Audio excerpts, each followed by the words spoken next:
ধন্যবাদ টুকু ভাই সুন্দর বক্তৃতার জন্য। খুব গুরুত্বপূর্ণ অর্থবহ একটা বক্তৃতা দিয়েছেন। তা আমাদের মাঝে এখন বক্তব্য রাখবেন বিএনপির চেয়ারপারসনের অন্যতম উপদেষ্টা, আমাদের সিলেট থেকে নমিনেশন চায় হয়ে সামনে ইনশাল্লাহ আমরা আশা করি উনি পাবেন।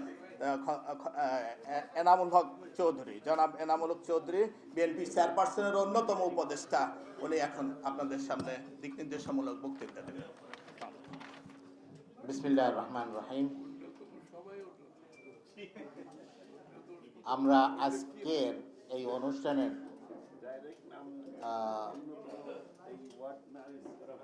ডক্টর ফয়েজউদ্দিন এমপি সাহেবের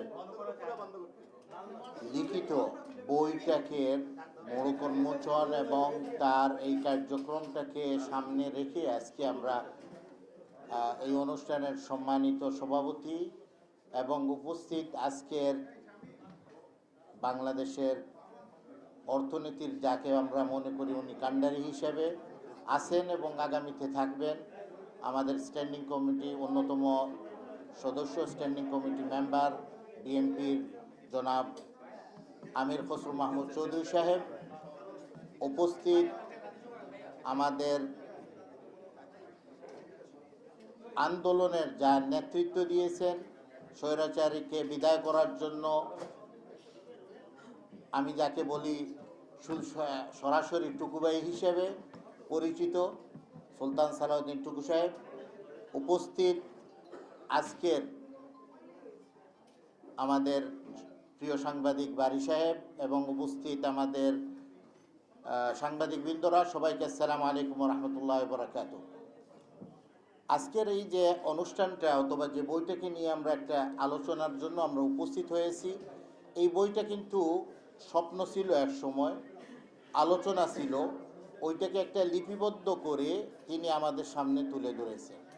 আমার স্মরণ হচ্ছে 2009 সালে তৎকালীন সময় আমাদের প্রিয় নেত্রী, বিরোধী দলের নেত্রী, দেশনেত্রী বেগম খালেদা জিয়ার অফিসে বসে আমরা ফয়েজ ভাইকে নিয়ে, আরও কিছু সাংবাদিকরা যারা ছিলেন এবং আরও কিছু ব্যক্তিত্বরাদেরকে নিয়ে এই যে আলোচনাগুলি, নোটগুলি আপনাদের সামনে আজকে তুলে ধরা হয়েছে, এই আলোচনাগুলি তৎকালীন সময় কিন্তু আলোচনা করা হয়েছে বিএনপি কেমন করে বাংলাদেশে রিফর্ম নিয়ে আসার জন্য।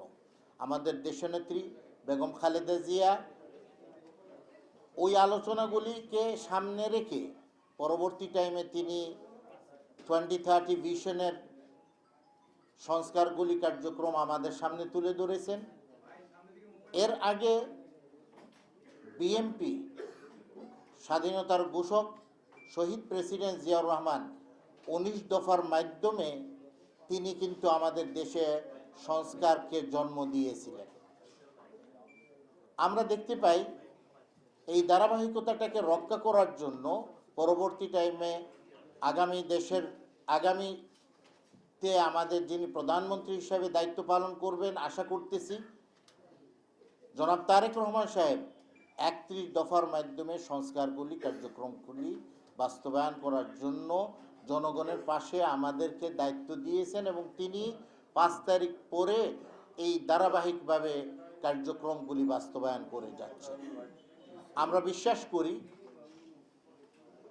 সংস্কারগুলি এই জায়গায় আমাদের এই জায়গায় একটা পরিচয় দেওয়ার জন্য, সংস্কারের ফ্যাসিস্টদেরকে পরিচয় দেওয়ার জন্য বলা হচ্ছে 350টা কেস আছে ওনার বিরুদ্ধে, এনামের বিরুদ্ধে আছে 326টা কেস। এটা একটা জাতির জন্য একটা দুঃখজনক, এইরকম একটি পরিচয় দেওয়ার জন্য। আমরা এমন একটি জাতি চাই যে জাতিকে আমরা বলতে পারবো আইনের শাসনে এইরকম যারা আমাদের বিরুদ্ধে মিথ্যা মামলা দিয়ে আমাদেরকে হয়রানি করা হয়েছে তাদেরকে বিচার করতে পারবো। এইরকম অবস্থায় আমরা নিয়ে দরকার আমাদের মানসিকতাটা এবং আমাদের দেশের আইনটাকে এরকম জবাবদিহিতা করার জন্য এরকম একটি আইন প্রণয়ন করাটা প্রয়োজন আছে। আমি আসতে সময় গাড়িতে সোশ্যাল মিডিয়াতে লকডাউনের ব্যাপারে 13 তারিখে ওরা ক্যাম্পেইন করতেছে ফ্যাসিস্টরা। আমি বিশ্বাস করি আইন আইনের গতিতে চলবে। ফ্যাসিস্টরা কোনোদিন এই দেশে মাথা উঁচু করে কাজ করতে পারবে না, কারণ জনগণ তাদেরকে বিতাড়িত করে দেওয়া হয়েছে বাংলাদেশ থেকে। আগামীতে নতুন বাংলাদেশ, যে বাংলাদেশে আমরা মাথা উঁচু করে বলতে পারবো অন্যায়কে অন্যায়, আগামীতে আমরা বলতে পারবো ডেভেলপমেন্ট ওয়ার্ক হবে কিন্তু দুর্নীতিমুক্ত হবে। আমরা বলতে পারবো আমার অধিকারটা প্রতিষ্ঠিত হবে, আমার অধিকারটা আমার বাসায় চলে আসবে, আমার অধিকারটাকে কোনো টেবিলের সামনে গিয়ে ধন্না দেওয়া লাগবে না।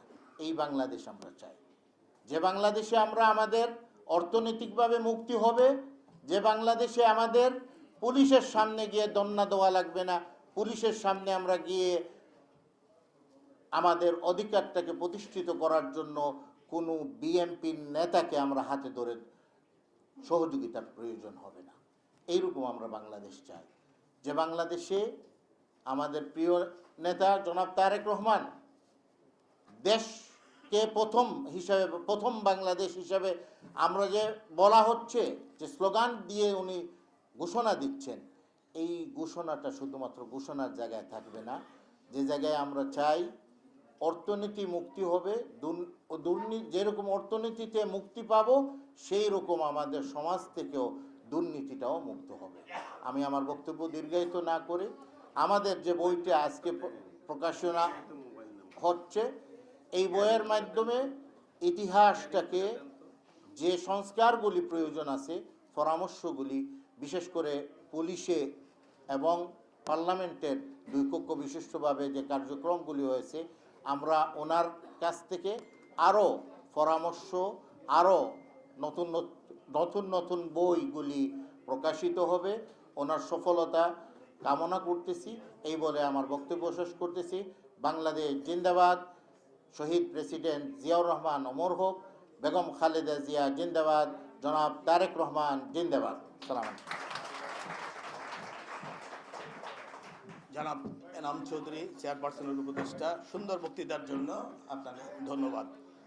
আমাদের মাঝে এখন বক্তৃতা নিয়ে আসছেন আজকের প্রকাশনা অনুষ্ঠানের সম্মানিত সভাপতি, সিনিয়র জার্নালিস্ট জনাব শাহিন আব্দুল বারী। শাহিন আব্দুল বারীকেও তার বক্তৃতা দেওয়ার জন্য অনুরোধ করছি।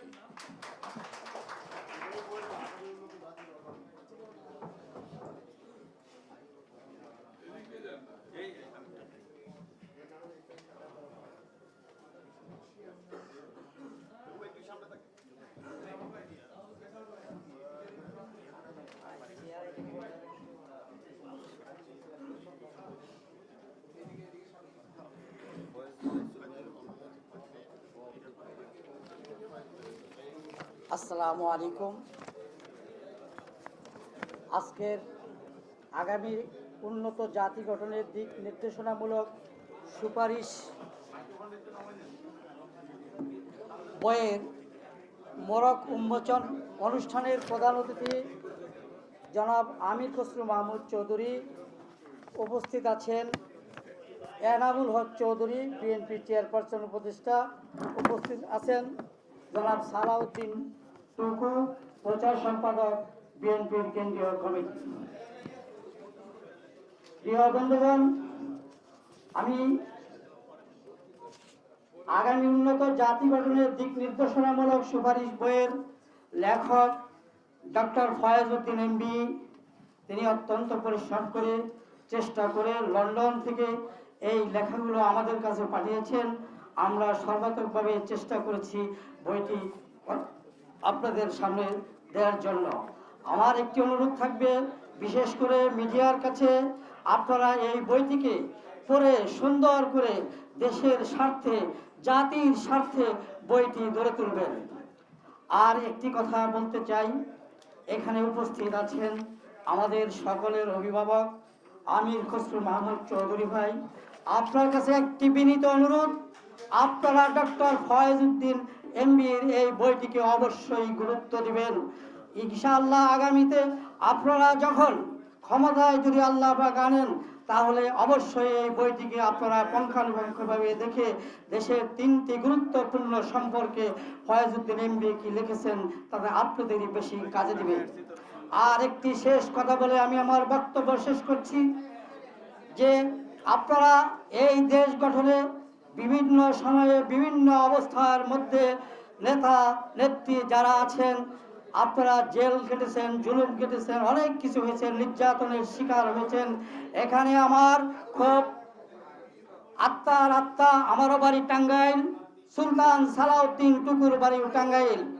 আমি একটি জিনিস বলতে চাই, যে ব্যক্তিকে প্রতিটি গ্রামে অঞ্চলে মহল্লায় মানুষ চিনে, বিদ্যা শিক্ষক শিক্ষিকা চিনে, সেই ব্যক্তির নমিনেশনে কেন স্থগিত হয়েছে আমি জানতে চাই। বিএনপির মহোদয় এখানে আছেন, আপনার মাধ্যমে আমাদের সুলতান সালাউদ্দিন টুকুর নমিনেশন দেওয়ার ব্যবস্থা করা হোক, এটি আমার একটি জোর দাবি। এই বলে আমি আমার বক্তব্য শেষ করছি। আসসালামু আলাইকুম।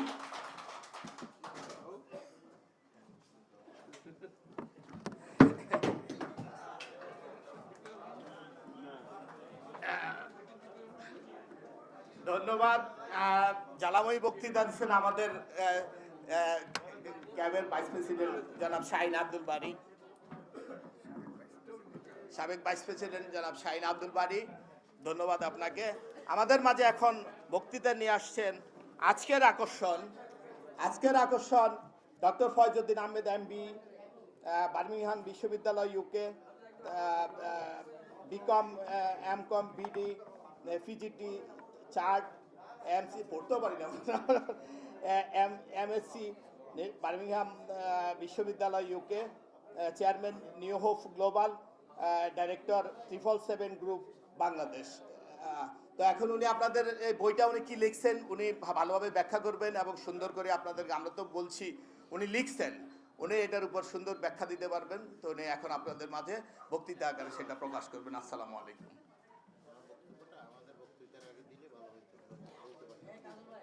বিসমিল্লাহির রহমানির রহিম।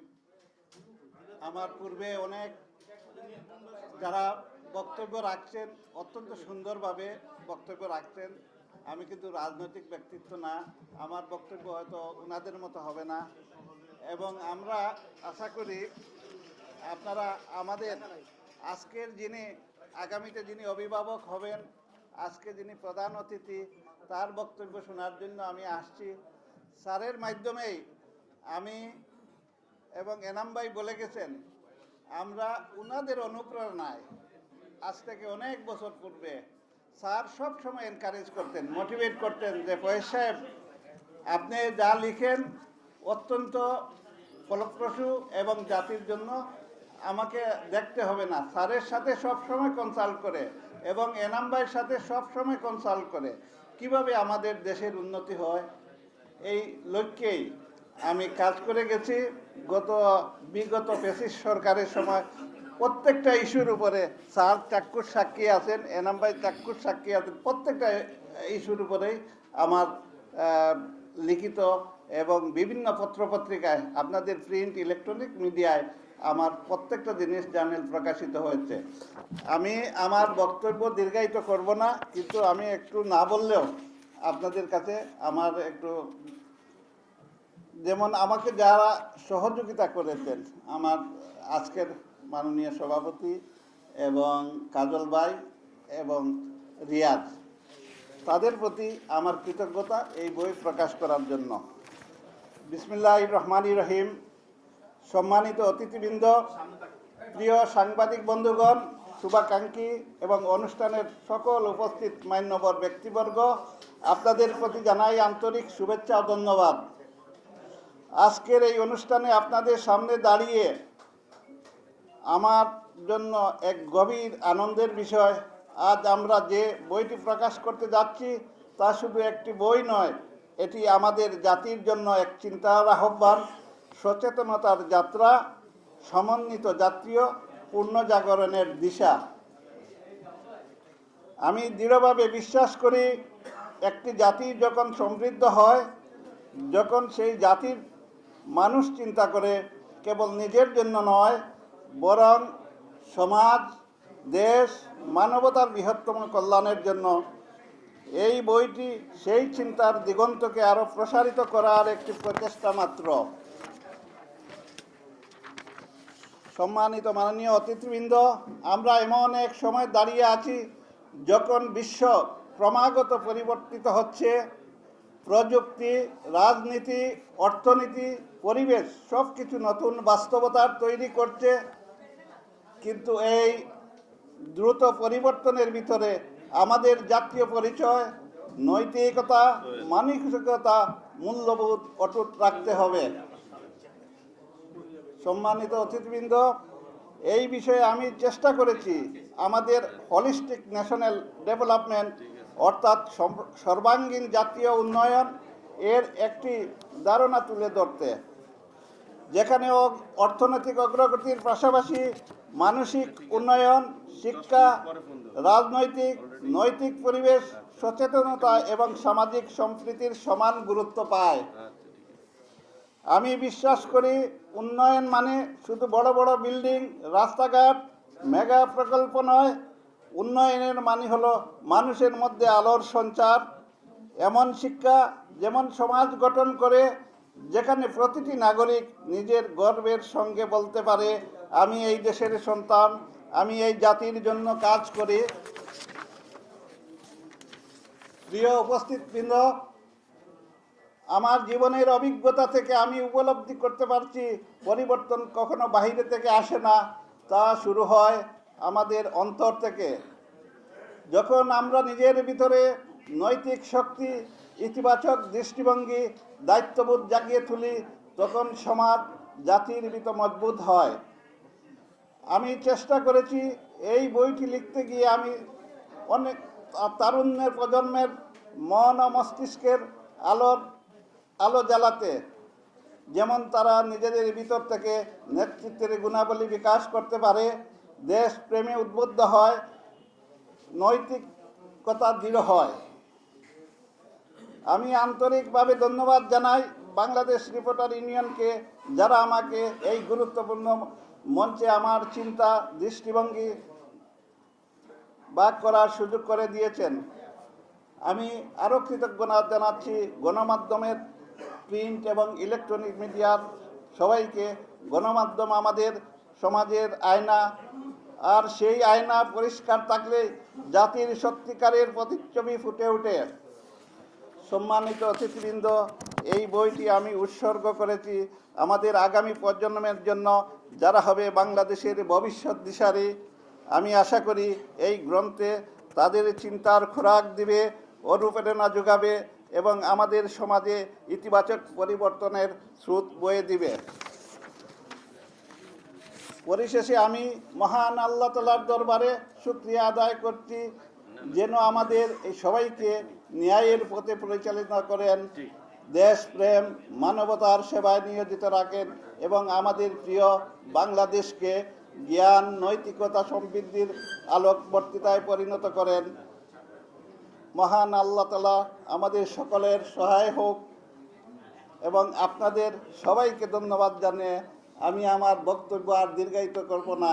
পরিশেষে আমি আপনাদের প্রিন্ট এবং ইলেকট্রনিক মিডিয়া সবার কাছে কৃতজ্ঞতা প্রকাশ করে আমি আমার বক্তব্য শেষ করছি। আজকে যিনি আমাদের প্রধান অতিথি, উনি নিশ্চয়ই আপনাদেরকে এক দিক নির্দেশনামূলক বক্তব্য দিবেন। আগামীতে জাতি কেমন হবে, যেমন আমাদের পুলিশ ব্যবস্থা, আপনারা ভাবতেই পারেন না একটি সভ্য জাতির একটি বাহিনী ডিজেপিআর হয়ে যায়। আপনারা ভাবতে পারেন না একটি দেশের চিফ জাস্টিস নিখোঁজ হয়ে যান, একটি দেশের চিফ প্রিস্ট, যারা ধর্ম আমাদের প্রধান খতিব যিনি, উনি নিখোঁজ হয়ে যান। তাহলে ভাবতে পারেন যে কীভাবে দেশে বিগত 17 বছর কীভাবে আপনারা অত্যাচারিত হয়েছেন। সেটার জন্য আমরা আগামীতে ভাবতে হবে আমাদের পুলিশ বাহিনী কি হবে, আমাদের স্বাস্থ্য কেমন হবে, আমাদের লোকাল গভর্নমেন্ট কেমন হবে, আমাদের 2 স্তর বিশিষ্ট পার্লামেন্ট সেটা কেমন হবে, তারা কি নেতৃত্ব দিবেন, আপনাদের সবারই ভাবা উচিত। আমি আমার বক্তব্য আর দীর্ঘায়িত করব না। আমরা আজকের যে প্রধান অতিথি তার বক্তব্য শোনার জন্য সবাই আগ্রহে অপেক্ষা করছেন।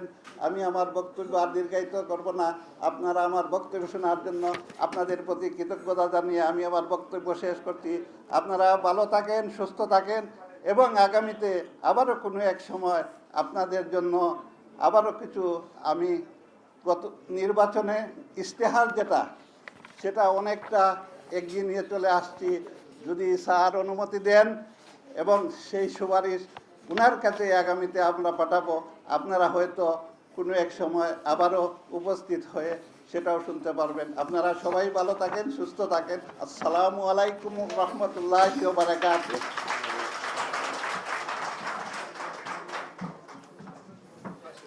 ধন্যবাদ, ধন্যবাদ।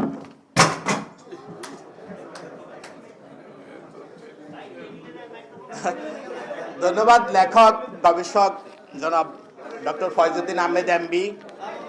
আমাদের অডিয়েন্সের একটা কি দাবি ছিল, টাঙ্গাইল উত্তাল আমাদের টুকু ভাইকে নমিনেশন দেওয়ার জন্য। তা আমাদের প্রধান অতিথির কাছে আমাদের চাওয়া গিয়ে টাঙ্গাইলের টুকু ভাইকে নমিনেশন, এই তো প্রধান অডিয়েন্স কথা বলে না। হ্যাঁ হ্যাঁ, অবশ্যই অবশ্যই অবশ্যই 17 বছর রাজপথে ছিল, গাড়ি ভেঙে। আচ্ছা আচ্ছা আচ্ছা, এখন বক্তৃতা নিয়ে আসছেন বীর চট্টলার কৃতি সন্তান, আমাদের পরম শ্রদ্ধ প্রধান অতিথি জনাব আমির খসরু মাহমুদ চৌধুরী, সদস্য জাতীয়তাবাদী দল ভাইবোন।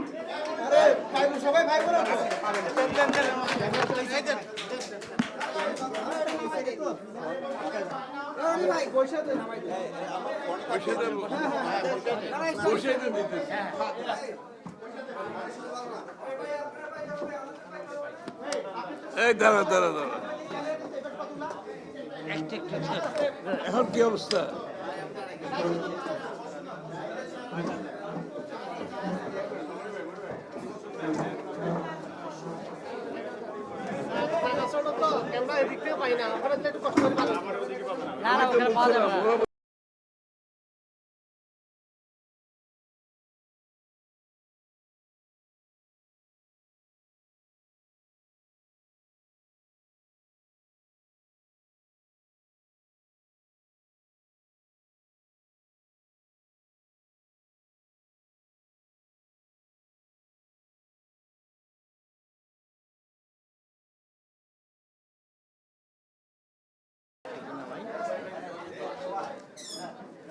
ঠিক আছে।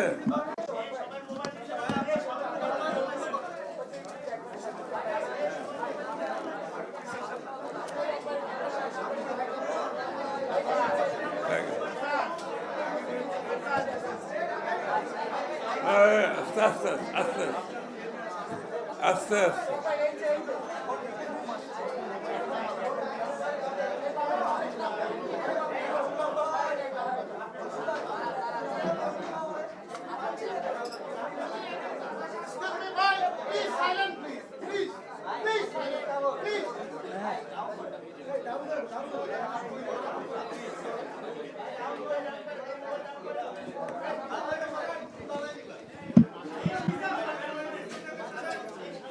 বলো।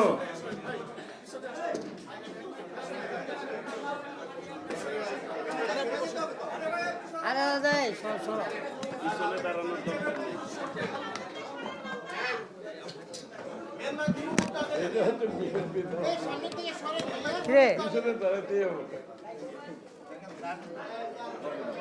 বলি তাইলে শুরু করি নাকি?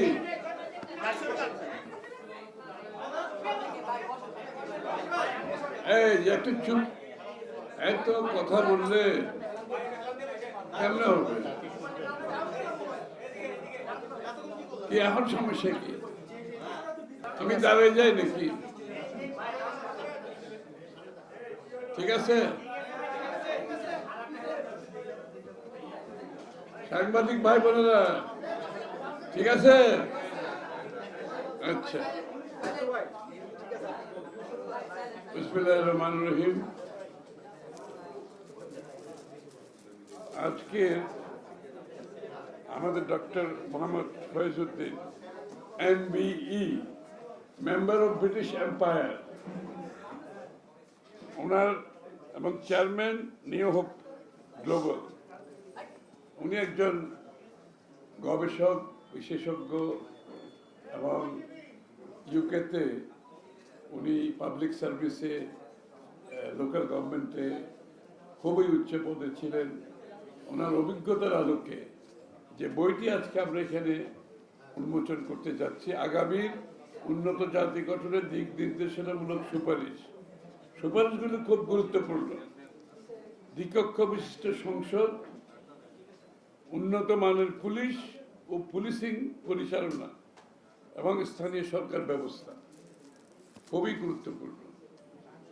আমরা যখন গণতন্ত্রের কথা বলি, গণতন্ত্র শুধুমাত্র নির্বাচন আর ভোট না।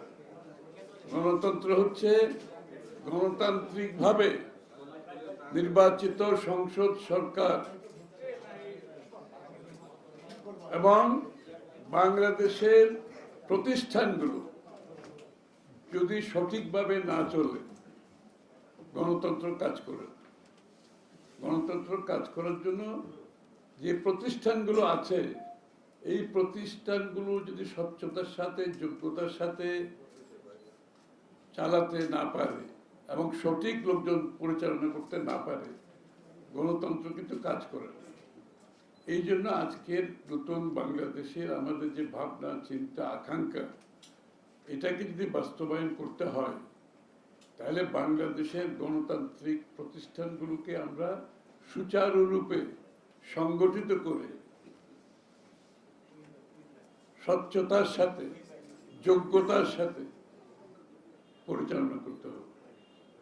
যে কারণে সাহেব বইগুলো লিখেছেন, বইটাতে সব সুপারিশগুলো দিয়েছেন এবং এই সুপারিশ থেকে আমরা কিন্তু অত্যন্ত উপকৃত হব। কারণ বাংলাদেশ জাতীয়তাবাদী দল এই মুহূর্তে আগামীর বাংলাদেশ কিভাবে পরিচালিত হবে, এটার উপর আমাদের বিভিন্ন গ্রুপগুলো কাজ করছে। অনেকগুলো কাজ শেষও হয়ে গেছে এবং এই কাজগুলো করছি এই জন্য, আল্লাহ যদি আমাদেরকে নির্বাচিত করে সরকার গঠনের সুযোগ দেন, বাংলাদেশের জনগণ যদি সুযোগ দেন, তাহলে আমরা প্রথম দিন থেকে যাতে সিদ্ধান্ত নিতে পারি। সরকার গঠনের পরে বাংলাদেশে যেটা হয়, কয়েক মাস না বছর চলে যায় যে কি কাজ করব, কিভাবে করব। এইবার আমরা সিদ্ধান্ত নিয়েছি, এখন থেকে আমাদের সমস্ত প্রস্তুতি আমরা ইনশাআল্লাহ শেষ করে ফেলেছি, প্রায় শেষের দিকে, যাতে সরকার যদি গঠন করার সুযোগ দেয় আল্লাহ, তাইলে আমরা প্রথম দিন থেকে আমাদের সিদ্ধান্তগুলো একটার পর একটা দিতে থাকি। এবং সিদ্ধান্তগুলো কিন্তু ওপেন কোনো সিদ্ধান্ত না। এই সিদ্ধান্তগুলো কিভাবে বাস্তবায়ন করব, এর রিসোর্স কোত্থেকে আসবে, সব কাজগুলো কিন্তু আমরা এখন শেষ করে ফেলছি। এবং এই জন্য যাতে করে বাংলাদেশের মানুষের কিন্তু আকাঙ্ক্ষা এখন আকাশচুম্বী, এটা তো আপনারা বুঝতে পারছেন। এত বড় একটা পরিবর্তনের পরে যে আকাঙ্ক্ষা, যে প্রত্যাশা মানুষের মনে জেগেছে, এইটা কম সময়ের মধ্যে পূরণ করতে হবে। এই জন্য আমরা কি কি করব, কিভাবে করব, কত দিনের মধ্যে করব, সেটাও বলে দিচ্ছি। কত দিনের মধ্যে করব, কোনটা কত দিনের মধ্যে করব, সেটাও আমরা বলে দেব, যাতে করে সরকার সুচারুরূপে, দক্ষতার সাথে, স্বচ্ছতার সাথে পরিচালনা হয়। অত্যন্ত গুরুত্বপূর্ণ। এই কাজগুলো আমরা শেষ করছি এখন। এর মধ্যে পুলিশের বিষয়টা আপনারা জানেন, আইন শৃঙ্খলা অত্যন্ত গুরুত্বপূর্ণ। এই যে ফয়েজ সাহেব বলল, পুলিশের চিফ পালিয়ে যায়, পুলিশের কমিশনার পালিয়ে যায়, আর কেউ জেলে আছে, আর কেউ ভয় ভীতিতে চাকরিতে জয়েন করতে পারছে না, আর যারা আছে তাদের মধ্যে একটা অস্বস্তি বিরাজ করছে। কেন? একটা দেশের আইন শৃঙ্খলা বাহিনী যদি ওই জায়গায় চলে যায়, আপনি ওই দেশটি কিভাবে পরিচালনা করবেন? ওই দেশটা কিভাবে, আমরা কি রাষ্ট্র, যে নেশন বিল্ডিং এর কথা বলছি, আমরা দেশ গড়ার কথা বলছি, একটা আইন শৃঙ্খলা বিহীন দেশে একটা সুষ্ঠু আইন শৃঙ্খলা বাহিনী না থাকলে আপনি কিভাবে দেশ করতে পারবেন? আইন শৃঙ্খলা হচ্ছে একেবারে, আইনের শাসন হচ্ছে একেবারে প্রাথমিক একটি দেশের জন্য প্রয়োজনীয়তা, প্রাথমিক প্রয়োজনীয়তা। তো সেই ক্ষেত্রে পয়সার যে সুপারিশমালাগুলো নিয়ে আসছে, আমার সৌভাগ্য হয়েছে আমি কিছু কিছু সৌভাগ্য দিতে, আর উনি করার সময় আমার সাথে বিভিন্ন সময় আলাপও হয়েছে। আমাদের জন্য খুবই গুরুত্বপূর্ণ একটা আইন শৃঙ্খলা বাহিনী যেটা নির্দলীয়, যেটা স্বচ্ছতার সাথে, দক্ষতার সাথে, সততার সাথে পরিচালিত হবে। তাহলেই সেটা একটা গণতন্ত্রের এবং দেশ পরিচালনার একটা ভিত্তি সংগঠন প্রতিষ্ঠান। এটার উপর আমাদের একটা নীতিমালা আমরা প্রণয়ন করছি, যেটাতে পুলিশ পরিচালনা, দক্ষতা, স্বচ্ছতা, জনগণের কাছে গ্রহণযোগ্যতা, পুলিশের সাথে জনগণের সম্পর্ক থাকবে নাগরিক এবং আইন শৃঙ্খলা বাহিনী, কেউ কারো উপরে না। যে পুলিশের মন মানসিকতার মধ্যে নাগরিকের সেবা আমরা যদি আনতে না পারি, পুলিশের কাজ কি? জনগণের সেবা দেওয়া। প্রত্যেকটি সরকারি কর্মকর্তার কাজ কি? জনগণের সেবা দেওয়া এবং জনগণের সুরক্ষা দেওয়া। জনগণের সম্পত্তি, তার জীবনের, তার কাজ করার, সামাজিক, অর্থনৈতিক, রাজনৈতিক, এখানে সুরক্ষা দেবে আইন শৃঙ্খলা বাহিনী। আর এটা বিচার করবে আমাদের বিচার বিভাগ, বিচারের দায়িত্ব বিচার বিভাগের। সুতরাং পুলিশের কাজটা আমাদের জন্য গুরুত্বপূর্ণ। এই প্রতিষ্ঠানটিকে আমাদেরকে আবার গড়ে তুলতে হবে, যে জায়গায় গিয়েছে সেখান থেকে গড়ে তুলতে হবে। এই জন্য যে সংস্কারগুলো প্রয়োজন আমাদেরকে সেই সংস্কারগুলো করতে হবে, এবং এগুলো কিন্তু বর্তমানে অন্তর্বর্তীকালীন সরকারের যে সংস্কার কর্মসূচি তার মধ্যে খুব একটা গুরুত্ব পায়নি। আমি কথাটা আবার বলছি, পুলিশের সংস্কারের বিষয়টা একেবারেই গুরুত্ব পায়নি, যেটা সবচেয়ে আগে গুরুত্ব পাওয়ার কথা ছিল, যেটা সবচেয়ে বেশি গুরুত্ব পাওয়ার কথা ছিল, সেটা কিন্তু একেবারেই গুরুত্ব পায়নি। এবং এই জন্য আমরা আগামী দিনে পুলিশ সংস্কারের কাজটা অত্যন্ত গুরুত্বের সাথে কম সময়ের মধ্যে আমরা সমাধান করতে চাই। এই কাজটা আমাদের করতে হবে। একটা দ্বিতীয় কাজ হচ্ছে লোকাল গভর্নমেন্ট, স্থানীয় সরকার অত্যন্ত গুরুত্বপূর্ণ। আমাদের দেশে স্থানীয় সরকার যদি না থাকে, আপনার সেবাটা কোথায় হয়? স্থানীয়ভাবে হয়। ঢাকায় বসে তো সেবা দেবেন না, সেবা দেবে স্থানীয় সরকারগুলো, সিটি কর্পোরেশনগুলো দেবে, পৌরসভাগুলো দেবে, ইউনিয়ন কাউন্সিল দেবে, ডিস্ট্রিক্ট কাউন্সিল দেবে। তাহলে এই স্থানীয় সরকারকে যদি আমরা শক্তিশালী করতে না পারি, তারা যদি তাদের নিজ দায়িত্ব সঠিকভাবে পালন করতে না পারে, তাহলে জনগণের কাছে সেবা পৌঁছাবেন কি করে? কোনো কারণ তো নেই। এমনকি পুলিশের সেবাও, এর মধ্যে পুলিশের সেবার মধ্যে স্থানীয় সরকার একটা ভূমিকা আছে। এটা কিন্তু বাংলাদেশে আমরা কোনো সময় করিনি। স্থানীয় সরকার এবং পুলিশের হাতে হাত ধরে কাজ করতে হয়, যেটা বাংলাদেশে টোটালি অ্যাবসেন্ট। পুলিশ পরিচালিত হয় কেন্দ্র থেকে। এখন আপনি বাংলাদেশের সেই টাঙ্গাইলের সেই টুকুর এলাকায় যদি বলি, আমি টাঙ্গাইলের পুলিশের যে নাগরিকের সাথে সম্পর্ক, তার যে সে দায়িত্ব, সে স্বচ্ছতার সাথে, নিষ্ঠার সাথে, সততার সাথে পালন করছে কিনা, জনগণের সুরক্ষার কাজ করছে কিনা, এই ঢাকা থেকে বসে টাঙ্গাইলের সুরক্ষা দেওয়া খুব কঠিন। এই জন্য স্থানীয় সরকারের সাথে পুলিশের কার্যক্রমের সমন্বয় থাকতে হবে। এটা অত্যন্ত গুরুত্বপূর্ণ। এই বিষয়গুলো আমরা, অনেকগুলো বিষয় আছে, আমি একটা উদাহরণ দিলাম মাত্র, অনেকগুলো বিষয় আছে। পুলিশকে সুচারু দায়িত্ব পালন করার জন্য আমাদের যে সংস্কারগুলো করতে হবে, বিএনপি সেটার উপর কাজ প্রায় শেষের দিকে আমরা নিয়ে আসছি। ইনশাআল্লাহ সরকার পরিবর্তনের পর আমরা দায়িত্ব পেলে কাজগুলো কম সময়ে যাতে আমরা করতে পারি, এই জন্য আমরা কাজগুলো সম্পন্ন করে ফেলছি এখন থেকে। যদি আমরা দায়িত্ব পাই, যাতে এটার জন্য অপেক্ষা করতে না হয়। আমি আগেই বলেছি, আকাঙ্ক্ষা অনেক বেশি, ধৈর্য কম, মানুষের ধৈর্য কম। এই হাসিনাকে বিদায় করে মানুষ চাচ্ছে আগামীকালের মধ্যে সব সমাধান হয়ে যায়। এই জন্য এই প্রত্যাশা পূরণ করতে হলে আমাদেরকে এখন থেকে তৈরি হতে হবে, যাতে জনগণ হতাশ না হয়। আমাদের পক্ষ থেকে সর্বত্র চেষ্টা চলছে এই কাজগুলো করার জন্য। লোকাল গভর্নমেন্ট একটা হচ্ছে বলি দ্বিকক্ষ বিশিষ্ট, এটা আবারও বিএনপির প্রস্তাব, আপনারা তো জানেন দ্বিকক্ষ বিশিষ্ট প্রস্তাবটা কিন্তু বিএনপি। এখন অনেকের কথাবার্তায় মনে হয় এটা দ্বিপক্ষ বিশিষ্ট তাদের তাদের একটা ধারণা, তাদের কোনো ধারণা ছিল তারা জীবন মুখ থেকেও বাইর করে দেয়। এটা আমরা পরিচিতভাবে 8 বছর আগে ভীষণ 2030-তে দেশনেত্রী বেগম খালেদা জিয়া দ্বিকক্ষ বিশিষ্ট, এদের মুখে দ্বিপক্ষ বিশিষ্ট কথা কারো শুনিনি। 3 বছর আগে আমাদের নেতা জনাব তারেক রহমান সাহেব 31 দফার মধ্যে দ্বিকক্ষ বিশিষ্ট আবারও বলেছে, তখনও এদের মুখে শুনিনি। এখন ওরা তো মনে হয় গলা শুকিয়ে ফেলছে বলতে বলতে দ্বিকক্ষ বিশিষ্ট, মানে মনে হয় না নতুন কিছু শিখতেছে ওদের কাছ থেকে। আবার দ্বিকক্ষ বিশিষ্ট কিভাবে হবে এটা তাদের মতো করে করতে হবে। আরে কি মুশকিলের কথা, আমরা তো একটা গণতান্ত্রিক দেশে আছি। আপনাকে আইজার ঐক্যমতের পরিপ্রেক্ষিতে হবে করতে হবে, অথবা আগামী নির্বাচনে আপনার প্রস্তাবগুলো জনগণের কাছে নিয়ে যেতে হবে। এর বাইরে তো কোনো গণতান্ত্রিক প্রক্রিয়া আমাদের জানা নেই।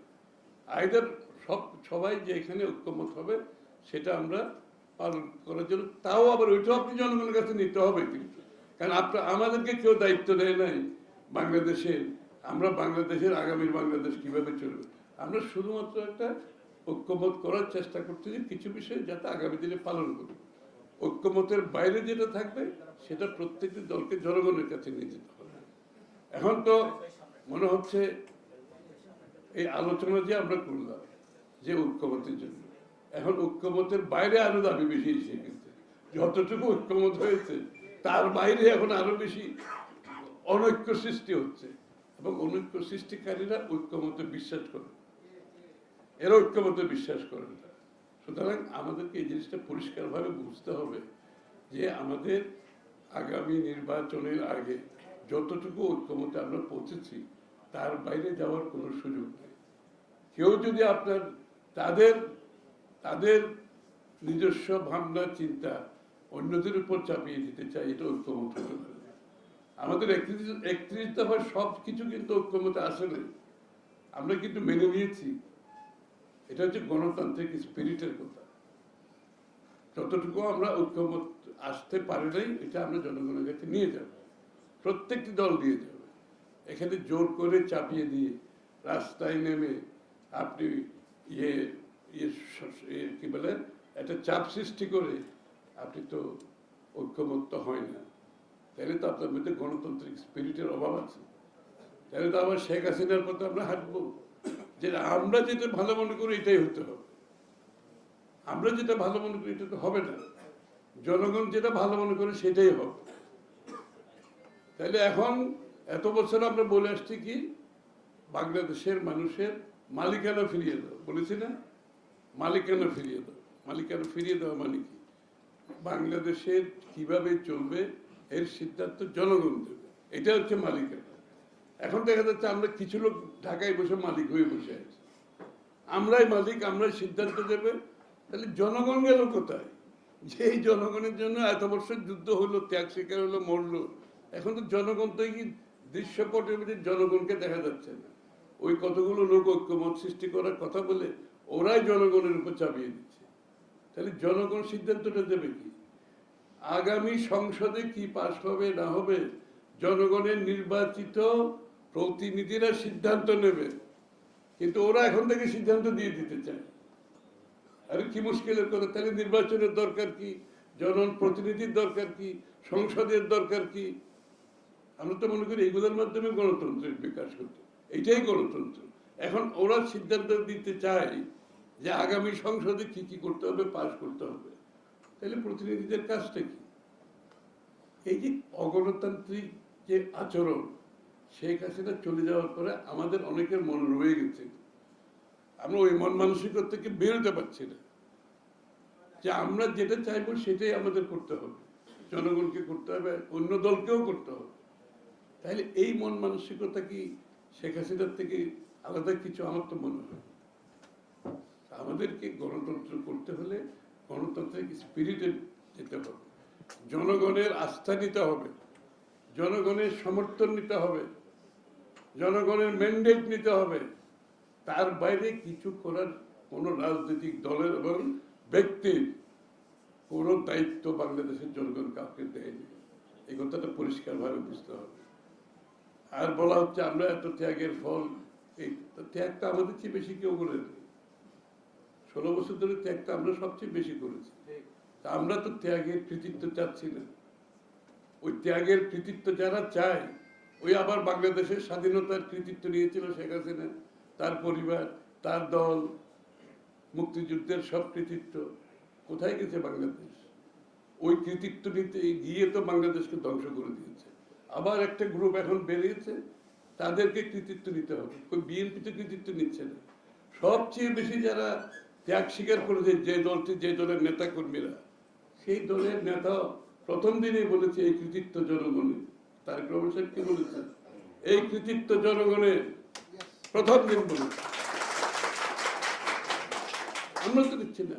তাহলে এই কৃতিত্ব যদি আবার এই খেলা শুরু হয়, ওই যে আওয়ামী লীগের যেভাবে ধ্বংস হয়েছে, ওই পথে চলতে হবে।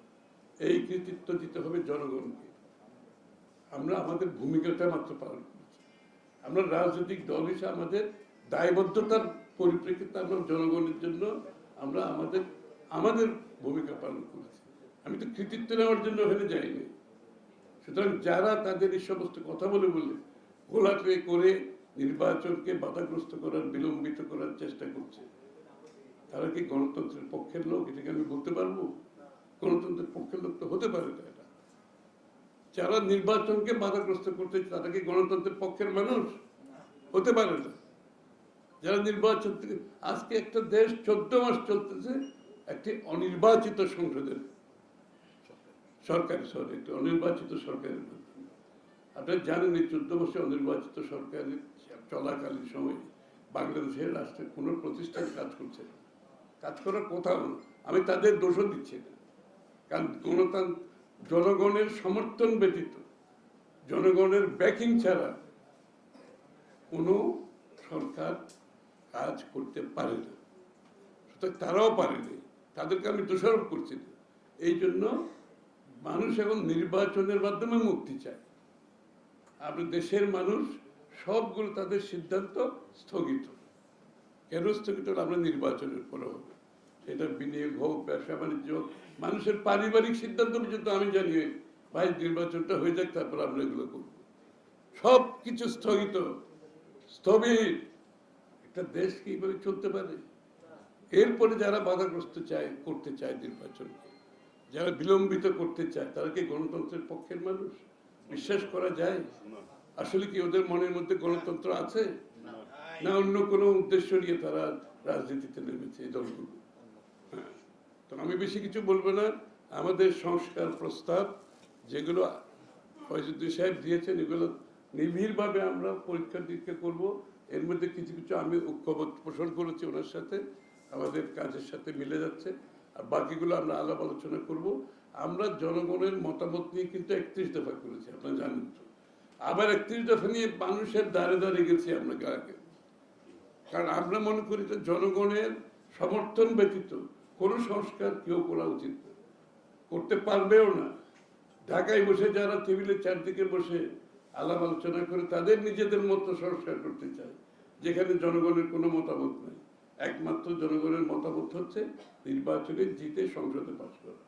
আর গণভোটের কথা একটু বলে দিই, মানে জনগণের মতামতের সাথে গণভোটের সাথে সংযুক্তি। গণভোট হচ্ছে, গণভোট এখন যারা সরকারে অন্তর্বর্তীকালীন সরকার আছে, তারা বর্তমান সংবিধানকে মেনে নিয়ে, সংবিধানের স্পিরিটের পরিপ্রেক্ষিতে তারা সরকার গঠন করছে। বাংলাদেশে একটি সংবিধান আছে বর্তমান, যে সংবিধানের অধীনে অন্তর্বর্তী সরকার হয়েছে। এই সংবিধানে গণভোটের কোনো প্রভিশন নাই, কোনো অপশন নেই। সুতরাং আমাকে সংবিধান মানতে হবে। হ্যাঁ, শুধু তাই নয়, গণভোট সবসময় হয় যেটা আপনি জনগণের মতামত নিয়ে সংসদে পাস করবেন, অথবা সংসদে কিছু পাস করবেন, জনগণের মতামত নেন নাই, ওটা পাস করার পরে আপনি গণভোটে যেতে পারবেন। এই যে আমরা গণভোটে, এখন গণভোটে নির্বাচনের আগে না নির্বাচনের দিনেও গণভোট করার এই সংবিধানে এলাও করে না। তারপরও বিএনপি অত্যন্ত কি বলবো, আমাদের খুব একটা আমরা উদার হয়ে, আমরা খুব উদার হয়ে শুধুমাত্র একটা যাতে দেশে সহনশীল একটা রাজনীতি থাকে, দেশে একটা পরস্পরের প্রতি সম্মানবোধ থাকে, যাতে দেশের মধ্যে কোনো বিশৃঙ্খলা সৃষ্টি না হয়, দেশের মধ্যে সাংঘর্ষিক কিছু না হয়, আমরা সব কিছু মাথায় রেখে উদার হয়ে তাও নির্বাচনের দিন রাজি হয়েছে। এটা কিন্তু সবই আমি এটা আমার মুখ থেকে আমি বলছি, এই নির্বাচনের আগে সংসদে পাশ হওয়ার আগে গণভোটের কোনো সুযোগ নেই। এটা বিএনপির উদারতা, ওনাদের নির্বাচনের দিনও রাজি হয়েছে, এটা বিএনপির উদারতা। আর দ্বিতীয় কথা বলি, নোট অফ ডিসেন্ট যেখানে দ্বিমত পোষণ করা হয়েছে, দ্বিমত পোষণ করার অর্থ হচ্ছে ঐক্যমত হয়নি, এটাও বিএনপির উদারতা। দ্বিমত পোষণ মানে ঐক্যমত হয় নাই, যে বিষয়ে ঐক্যমত হয় নাই সেটা গণভোটেও যেতে পারে না, তাও আমরা রাজি হয়েছি যে ঠিক আছে দ্বিমত পোষণ করা দিয়ে ঐক্যমত ইয়েতে গণভোটে যাই, ওটাও কিন্তু বিএনপির উদারতা। কারণ বিএনপি একটি সহনশীল একটা রাজনীতি চায়, বিএনপি একটা স্থিতিশীলতা চায় দেশের মধ্যে। বিএনপি আপনার অপরের সাথে দ্বিমত পোষণ করেও আমরা তাদের প্রতি সম্মান জানাতে চাই। এই যে সিদ্ধান্তগুলো নিয়েছি আমরা কিন্তু দ্বিমত পোষণ করেও তাও এক জায়গায় আসছি, শুধুমাত্র আমরা গণতান্ত্রিক স্পিরিটটা রাখতে চাই, বাংলাদেশের রাজনৈতিক সংস্কৃতিতে পরিবর্তন আনতে চাই। আমরা ওই আগের সংস্কৃতি দিয়ে সাংঘর্ষিক রাজনৈতিক রাস্তায় গিয়ে আপনার মহাবক্রেসির মাধ্যমে চাপ সৃষ্টি করে জোর করে সিদ্ধান্ত গ্রহণ থেকে আমরা দূরে থাকছি। আমরা চাই বাংলাদেশের জনগণ সিদ্ধান্ত নেবে, আমরা সবাই জনগণের কাছে যাব, আমরা ম্যান্ডেট নেওয়ার চেষ্টা করব, জনগণ যে ম্যান্ডেট দেবে সেটাই সেই দিকেই বাংলাদেশ চলবে। আমার বিএনপির ইচ্ছাও চলবে না, অন্য কোনো দলের ইচ্ছাও চলবে না, জনগণের ম্যান্ডেট দিয়ে দেশ চালাতে হবে। সেই গণতন্ত্রের জন্য আমরা গত 17 বছর যুদ্ধ করেছি, নতুনভাবে আবার অন্য কোনো দিকে যাওয়ার কোনো সুযোগ নেই। সবাইকে ধন্যবাদ।